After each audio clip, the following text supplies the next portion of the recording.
Alright, so I got for my birthday, which was a little while ago, a new toy, a high voltage diff probe. So, I of course did what I always do with stuff like that, and I set it in the corner of my room for a month. And then I remember I had it again, and then I had to find something, and I was like, oh, I found this as well.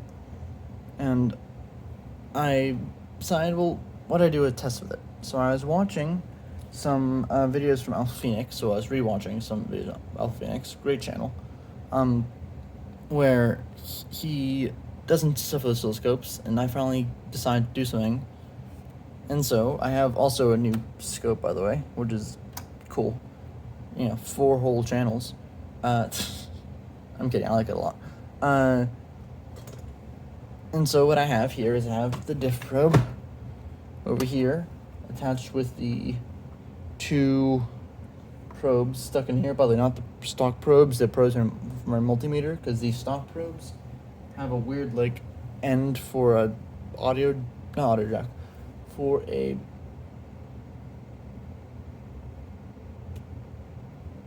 banana plug type thing. And then I also have the probe that came with the scope, a normal passive probe, which y'all can't see. Hold on. Whoa, camera can move. Tripod this time, I know. Which is set to live, and I'm just using I'm using the scope ground. So that ground's not connected anywhere, because I don't need it to be. Now, what I have here, and I have, first of all, I should be transparent and say that I have this on the high-res mode, because let's zoom in, because I am picky and I like stuff in high-res mode pretty much always.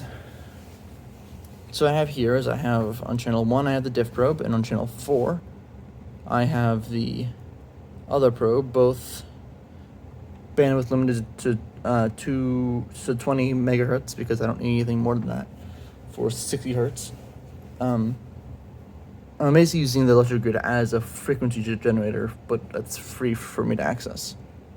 Well, basically free for me to access. And all I'm doing here is just AC coupling, probe settings, and I have it in the math function. I have it set to subtract the 2. And what it has really, but this is the math function scaled differently. This is a really interesting effect, though. It shows the differences between the 2 sets of probes. And so if I change the scale to be the same scale, I believe it's all 100 volts, no, 50 volt scale. You see the difference is very small. You practically could notice it. But if you scale it up a lot, it's not even that much. 2 volts per division, so 1, 2, 3, 4 volts. Peak to peak difference. I could measure this. Source. There you go. You can see here the peak to peak voltage, 8 volts. Oops, math is hard. Yeah, max min. I think this is an error because the 500x mode is probably not as precise. But this actually is an interesting thing. I'm going to leave as is for now. I might try towards the end of the video to check out if 50x works. It wasn't working earlier. And also it's plugged into the power is plugged into the scope, if that matters. But you see this really interesting thing where if you zoom in the horizontal scale, use little tiny pulses, which is an indication that what this thing is doing, which is not shocking to anyone who knows anything about how these probes work, is it just takes the signal and it essentially pulse width modulates it over, I presume, a capacitor of some sort. Maybe not, actually. Oops. And it tries to get the same output. But because of this, it's slightly unmatched, and because 200 megahertz is a lot of megahertz, you can zoom in not on the vertical scale. Horizontal scale, you can scroll over a bit.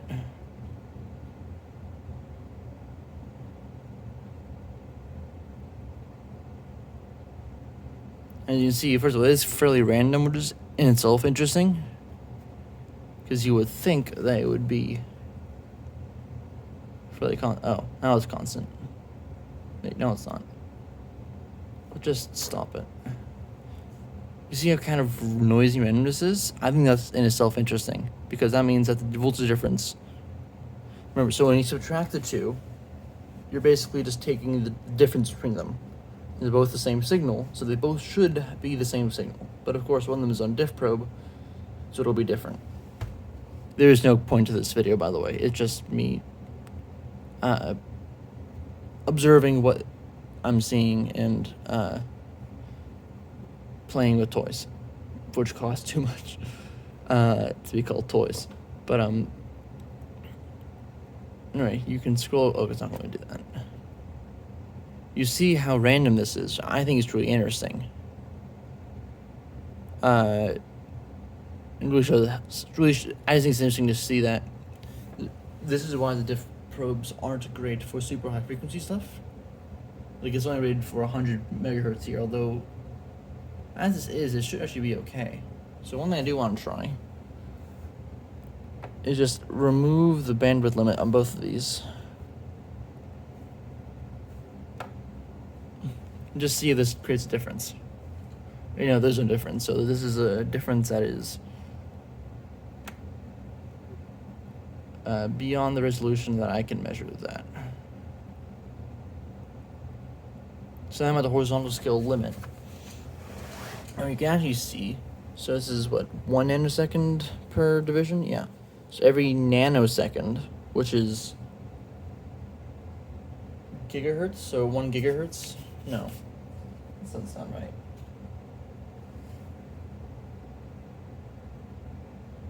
Milli, micro, nano, right?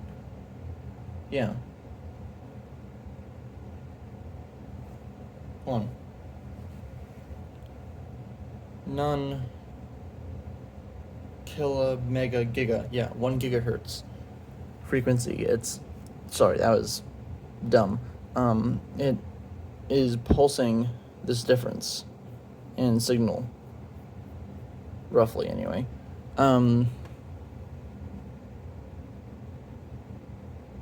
Which is a really interesting indication of how this is working. Also, these are not the same scale right now. Oh, that changed it. I changed, so this is on, in source 1 was on 50, and source 4 was on 100 volts per division, and now it's practically imperceptible, which is interesting. Let's play this again. Oh, no, we just wanted to get adjusted. Let's set math function, position, lower. This is in itself always above by, look, it's an offset about 4 volts. That sounds wrong. You also can still see these pulses, which I think is interesting. I'm going to pause this real quick and see. Something fell. That was loud and surprised me. I'm going to pause the video for a second. I'm going to go see if I get 50 hertz, the 50x scale working.